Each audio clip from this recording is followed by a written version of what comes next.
Sorry Junglee uncle, నేను మా అమ్మను వదిలి రాలేను.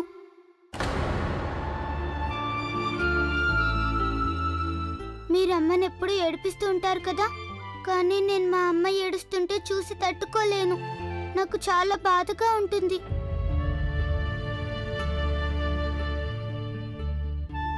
నువ్వు అచ్చం నాలాగే ఉన్నావు కృష్ణ.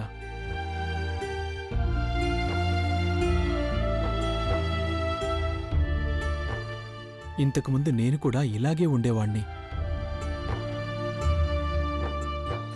అప్పుడు నేను కూడా మా మమ్మీని సెలెక్ట్ చేసుకున్నాను. అందుకని నేను నీ మీద కోపం తెచ్చుకోలేను. సరే, కానీ నేను మళ్ళీ వస్తాను. మళ్ళీ వస్తుంటాను నేను. అండ్ ఐ ప్రామిస్, నిన్ను కానీ మీ మమ్మీని కానీ ఇంకెప్పటికీ ఏడిపించను.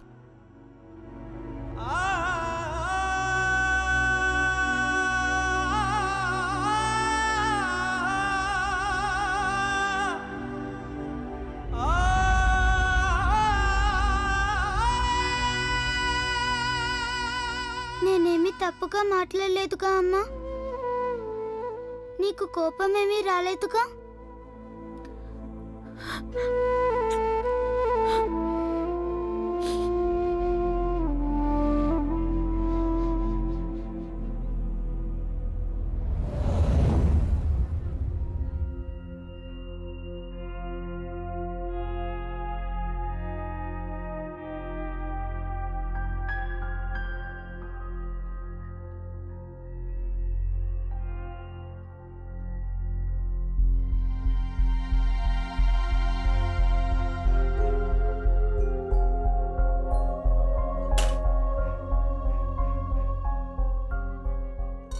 ఒక్క నిమిషం.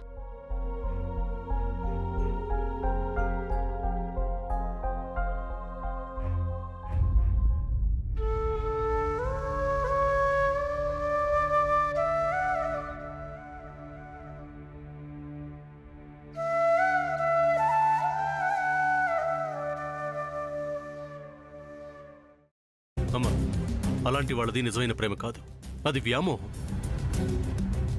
ఎగ్జాక్ట్లీ చిన్నత్త, నిజంగా ప్రేమించుకున్న వాళ్ళు అలా చేయరు.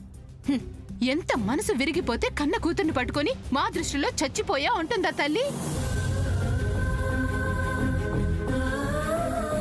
అది సరే అమ్మా, తన కూతురుతో తన మాట అనేటప్పుడు ఆమె మాటల్లో వ్యథ, కళ్ళల్లో బాధ గమనించావమ్మా? పెద్దబాబుకు బర్త్డే విషెస్ చెప్పు కూడా వెళ్ళాం కదా. ఊరికే ఎలా కాలిపోతుంది? మంట పెడితేనో పడితేనో తగలబడుతుంది.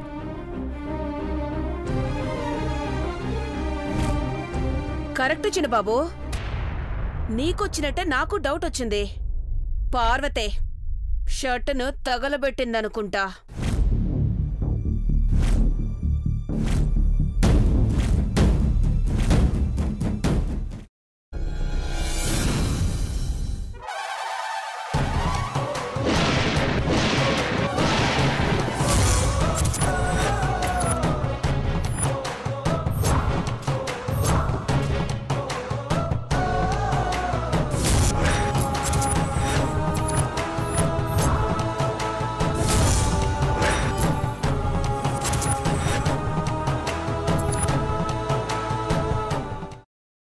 తర్వాత పొట్టు తీసేసి చాప్ చేసి పక్కన పెట్టుకోవాలి.